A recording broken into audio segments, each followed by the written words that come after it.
Welcome to another episode of Around the Table with Powerful Women. I'm Wendy Love Edge. I'm Joy Caffrey. And I'm Christi Daniels. And today our guest is Kymberly Stevens. Kymberly is a licensed professional counselor with many certifications, and she works significantly with trauma victims who are recovering. Welcome to the show. Thank you for having me. So I met you actually here in Fayetteville at a film that was about psychedelics and PTSD.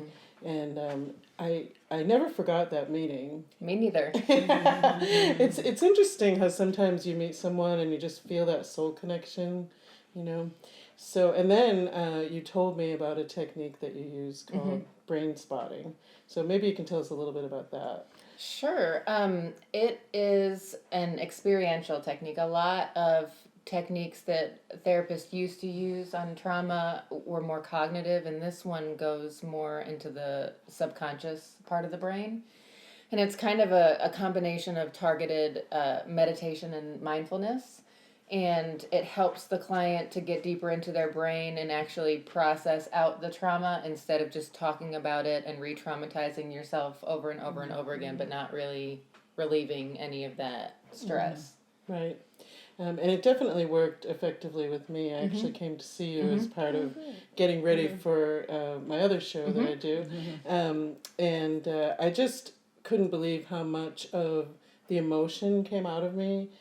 That stimulating the limbic system just kind of opened me up. And then I know that other clients that I've sent to see you will tell me that they didn't even talk about what was bothering them. That's the beauty of it. Yeah, right. And all of this emotion just came out, and they over the next several weeks they noticed that they were feeling better and more balanced. And there are so many cool things about brain spotting. One is that it meets the client where they're at. It's very flexible, and there's a theory that the body knows what it needs to do to heal. Not me, not my brain, not my certifications, but it's the body. And so it really helps the client learn how to listen to their body and trust that their body knows what it needs to do to heal.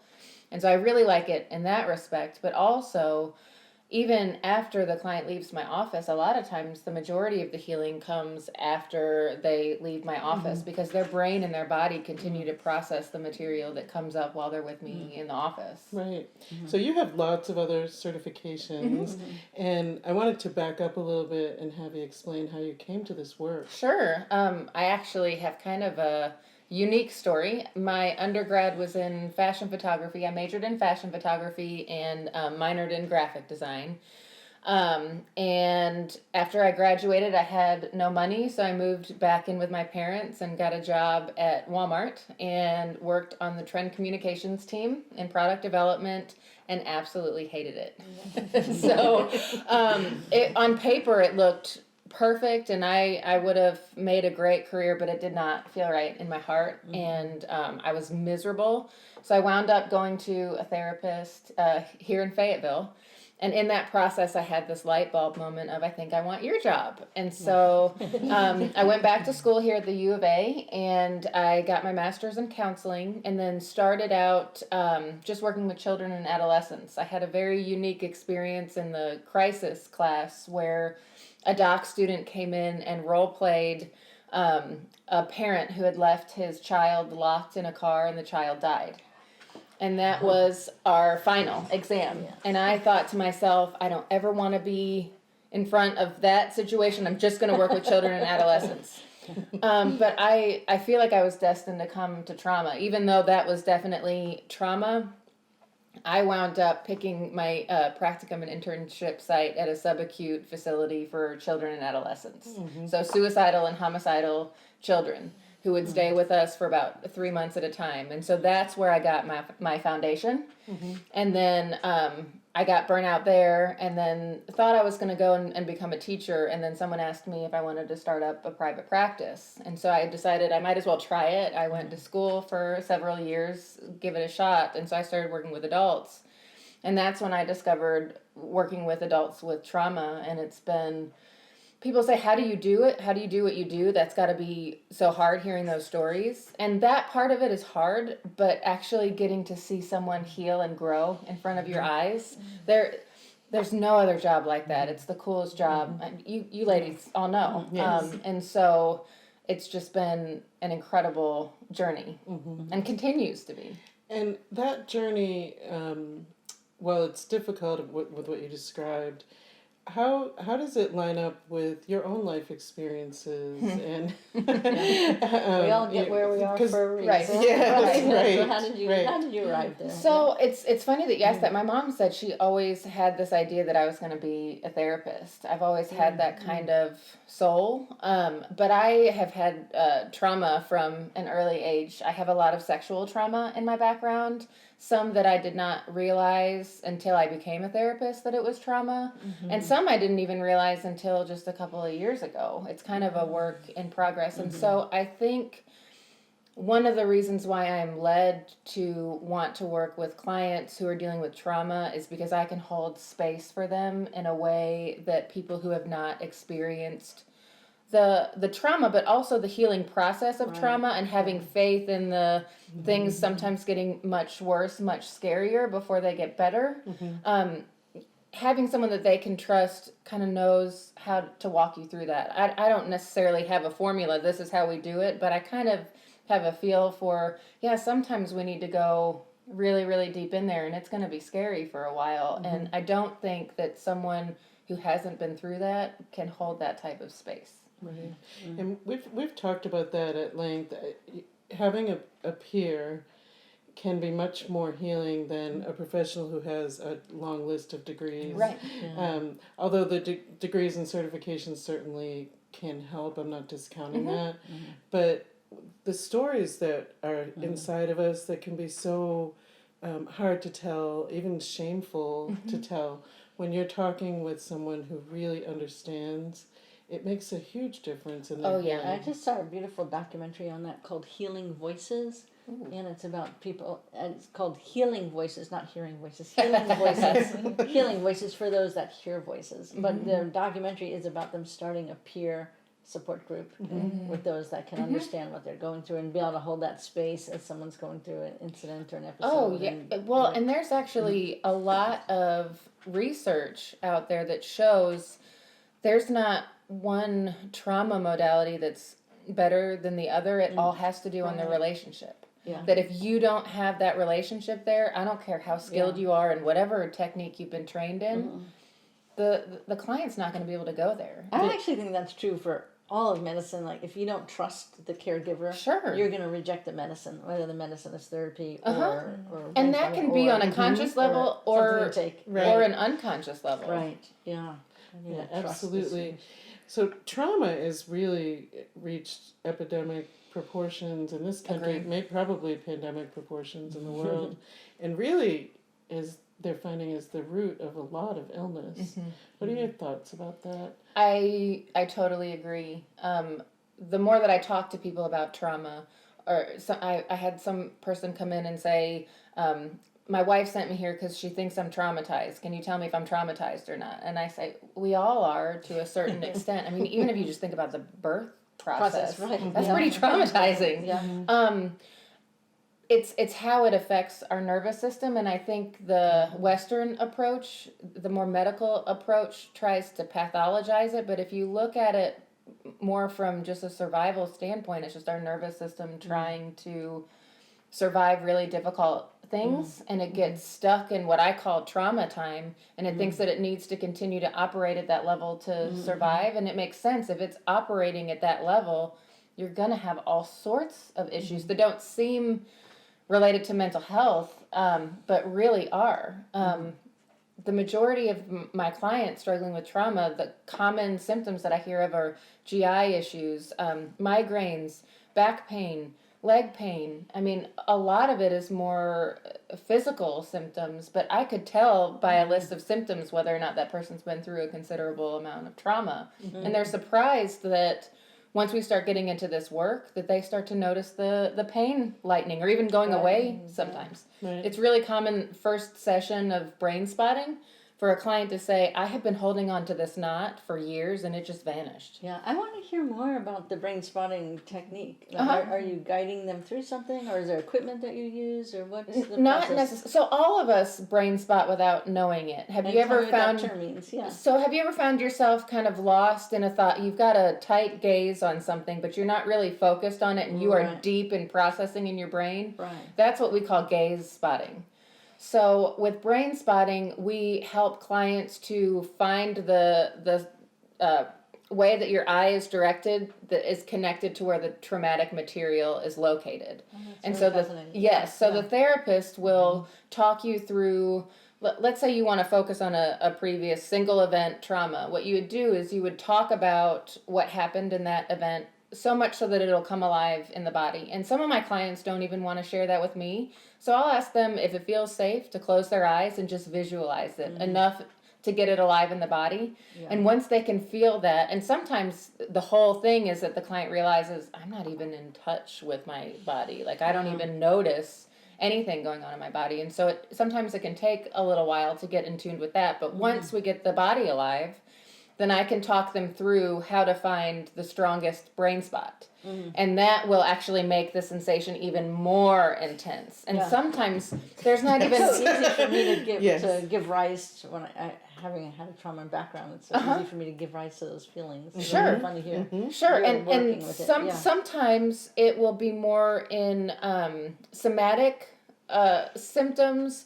You might notice that your heart races there, or that you just start crying, and there's not even memories connected with it. And other times it will be that you almost feel like numb in your body, but you're seeing it play through like a movie in your mind's eye.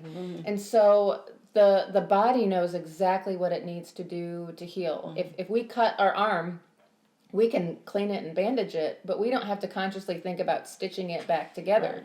The brain spotting puts it in a space that just naturally allows it to heal itself. And so a lot of times what will happen is whatever we open with, the trauma, that will play out, and a lot of times traumas even before that will start to come up, and it'll help to show you how everything is connected and how they're getting enmeshed with one another, and it will start to process that out. And the brain spotting really, with the mindfulness component, it helps you to stay in touch with your body so that you can process it in a different way than you did when you were caught in fight, flight, freeze mode.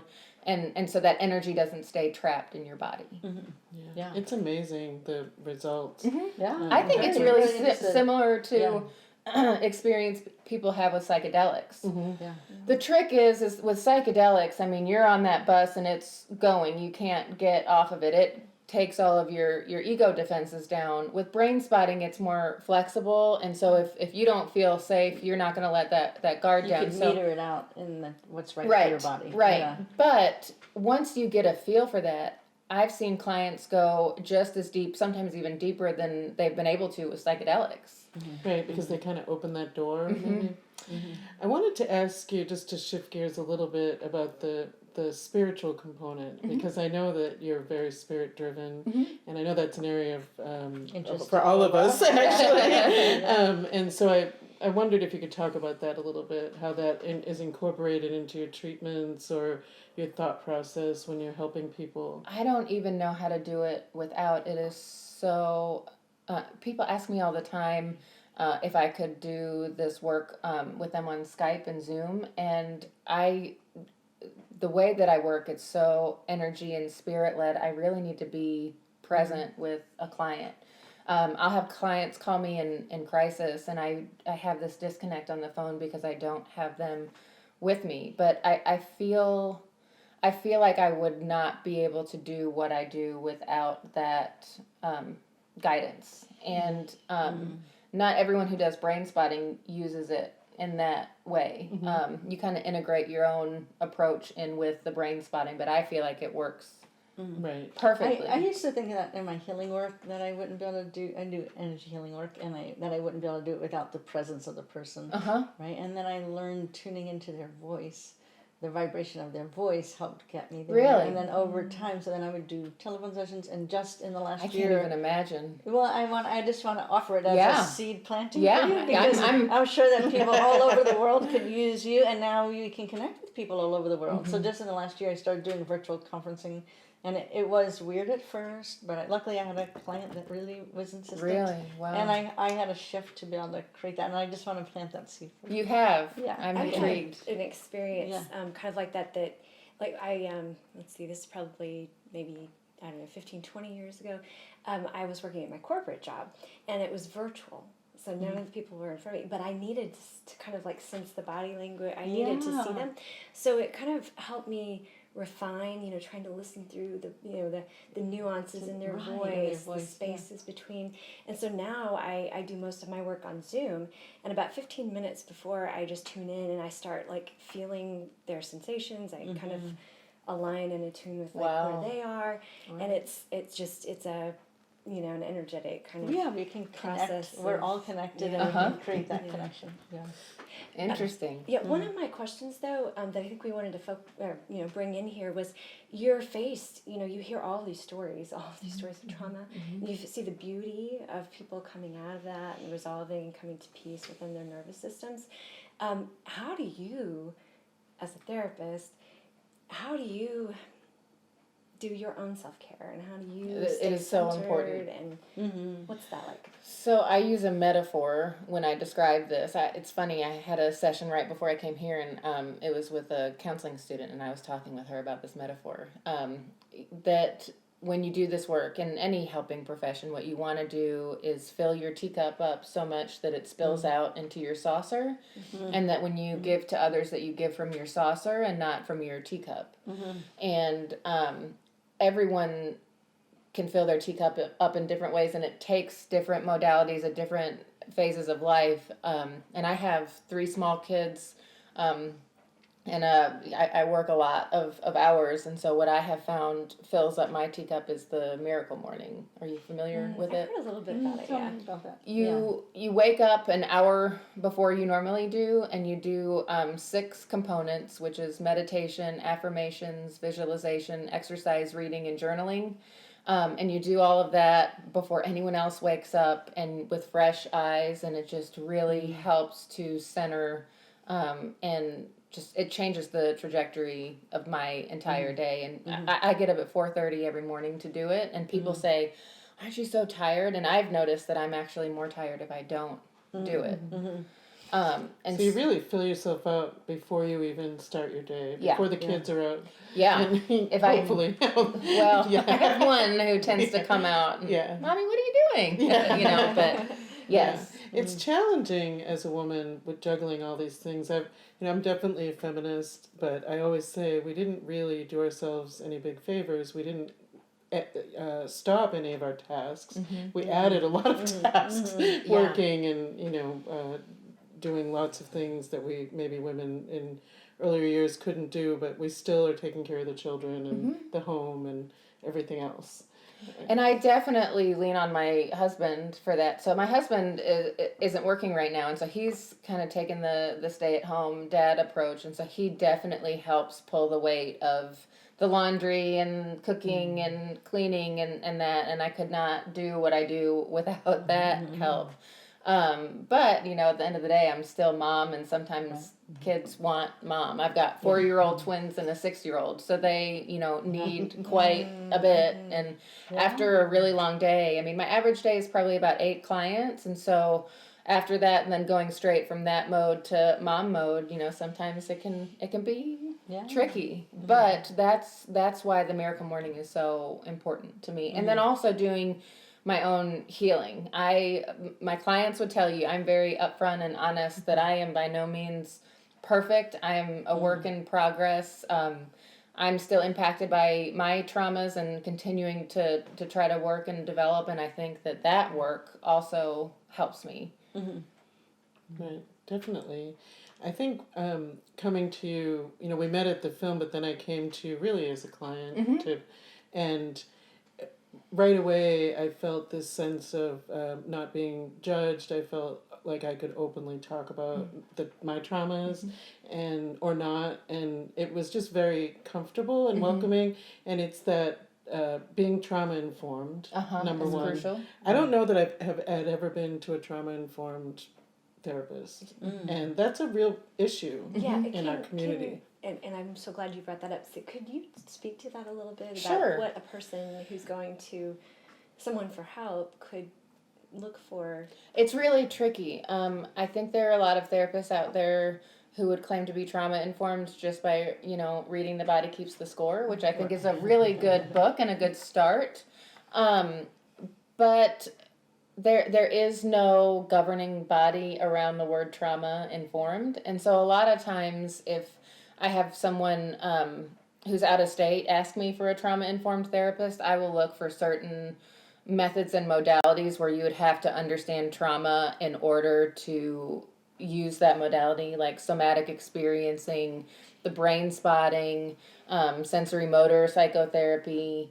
That'd be really nice. I'd like to create a list that we could all share with our respective clients as a resource. Sure. I created a list a long time ago on like 21 questions to ask an energy healer before choosing an energy healer. And I'd love to share that with all of you and then translate it. It would be a different list for a trauma-informed. But I would love to create a list of how to select a trauma-informed Because I think caregiver. sometimes, I've been to therapists that I made the assumption they were trauma informed because they're doing, EFT or any of those NLP, whatever. So I made that assumption. And then as I saw them just a couple of times, some of the things that they said that really re-injured me or triggered trauma. Oh, they can add another layer of trauma on there, unfortunately. Yeah.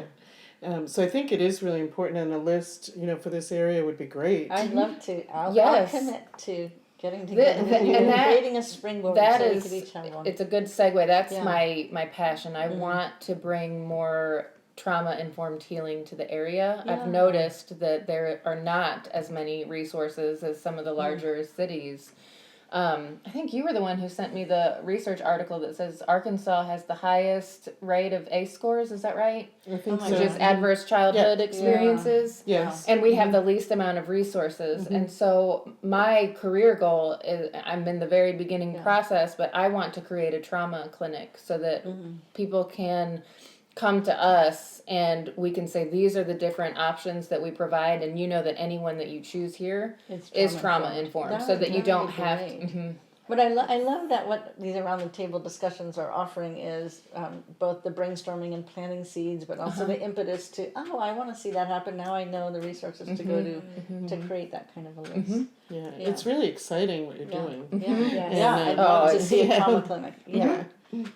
We are getting close. I know we've talked about the possibility of having the library acquire paper tigers and so that we could help create a trauma informed community. And so that would be amazing. Be really interesting to be able to kind of work together on for that. Yeah. Do you want to describe what that is for any viewers?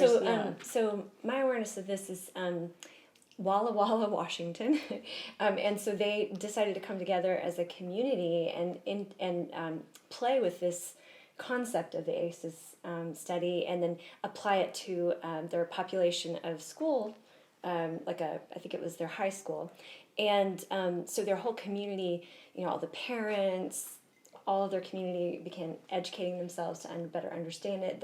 The teachers and the principals began to respond differently with the problems that would show up, and rather than doing discipline, they were interpreting it as what has happened here and what kind of resources can we connect the kids with.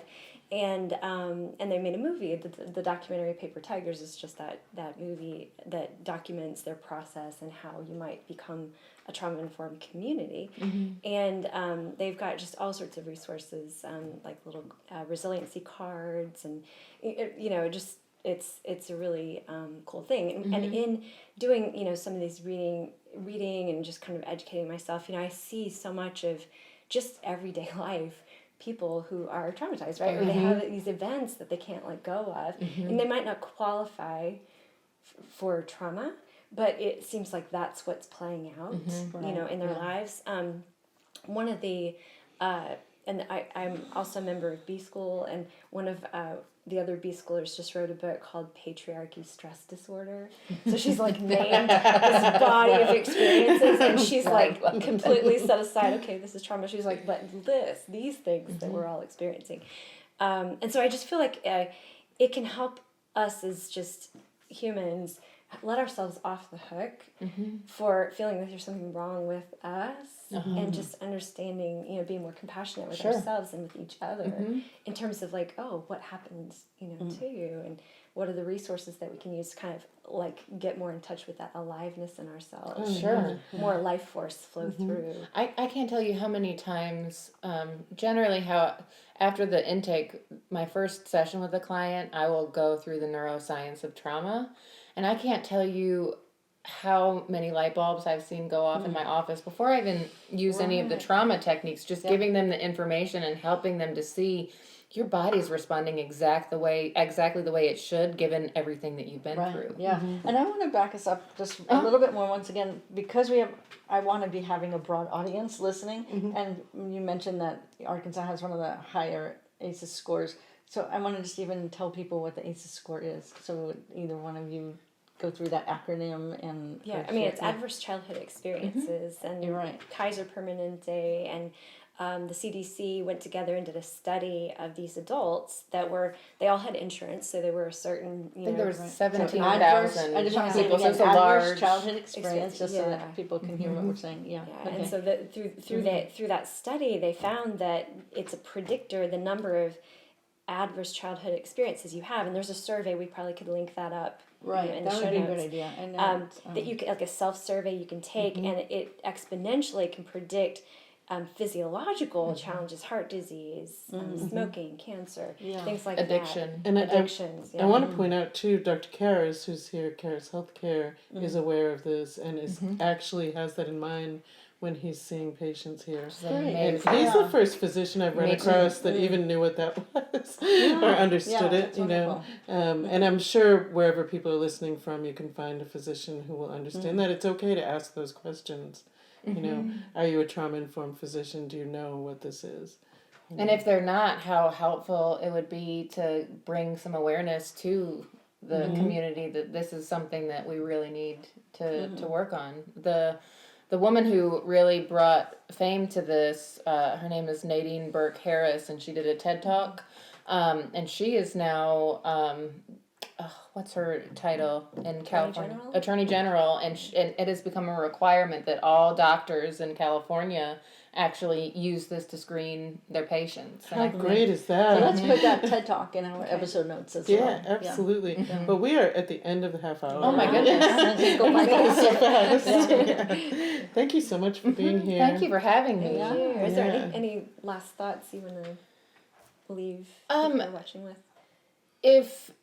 If we spoke about things that are touching your heart, like, yes, that's something that I'd like to explore, and you don't really know where to get started, feel free to reach out to me. My email is Kymberly, Kymberly, at midtown-counseling.com. I might not be able to get you in, but I can help to get you set up with some resources. And hopefully, once we get things up and running with the trauma clinic, we will have more resources to provide, because the relationship is so important with healing, regardless of whether it's a counselor, an energy healer. It's just really important that when you choose to do this work, this is sacred work, that it's with someone who you trust. Really well said. Thank you. Thank you. Thank you so much for being with us. Oh, yes, thank you. Here's to a joyful, Joyful, edgy, and soulful soulful life. life. See you next time. See you next time.